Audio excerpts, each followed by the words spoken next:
আসসালামু আলাইকুম। যাদের দই পারফেক্ট হয় না আজকের রেসিপিটা তাদের জন্য। এখানে আমি 1 কেজি দুধ নিয়েছি। তারপর আমি 1 টেবিল চামচ গুঁড়া দুধ দিয়েছি।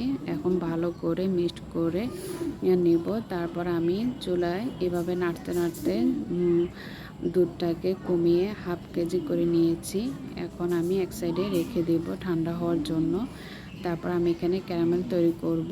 দুধটাকে কালার আনার জন্য আমি হাফ কাপ দিয়েছি চিনি, তারপর এক চামচের মতো পানি দিয়ে ভালো করে নেড়েচেড়ে একটা কালার নিয়ে আসব। এরপর যে আমার কালার চলে এসেছে, ক্যারামেলটা অলরেডি রেডি হয়ে গিয়েছে। এখন আমি এখান থেকে অল্প একটু দুধ দিয়ে ভালো করে ক্যারামেলের সাথে দুধটা মিক্সড করে নেব। প্রথম পর্যায়ে দলা পেকে আসতে পারে, ভয় পাওয়ার কারণে আস্তে আস্তে নাড়তে নাড়তে অবশ্যই এটা মিশে যাবে।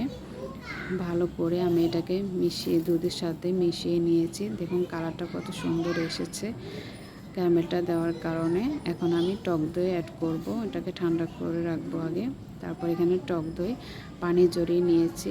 পানি না ঝরালে কিন্তু দইটা বসবে না।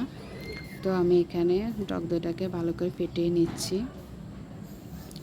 ফেটে নিয়ে এখন দুধের সঙ্গে অ্যাড করব। দুধটা এই পর্যায়ে কুসুম গরমের থেকে একটু গরম আছে, এভাবে আঙুল ডুবিয়ে রাখা যায় এরকম গরম। তারপর আমি এখানে টক দই অ্যাড করে দিচ্ছি। টক দই অ্যাড করার পরে ভালো করে দুধের সঙ্গে টক দইটাকে মিক্স করে নেব একটা স্কেচারের সাহায্যে। তো মিক্স করা হয়ে গিয়েছে। এখন আমি যেহেতু চুলায় তৈরি করব, তাই আমি এখানে একটি টিফিন বাড়ি নিয়েছি ঢাকনাওয়ালা। তো আমি এখন চুলায় দইটা বসিয়ে নেব। এজন্য আমি এখানে একটি প্যান নিয়েছি, প্যানের মধ্যে একটা স্ট্যান্ড বসিয়ে দেব। তারপর একটা তোয়ালে নিয়েছি, তোয়ালেটা ভালো করে ছড়িয়ে মাঝখানে বাটিটা বসিয়ে দেব। বাটিটা বসিয়ে দিয়ে তোয়ালে ভালো করে বাটিটাকে ঢেকে দেব, যাতে বাটিটা কোনোভাবে দেখা না যায়।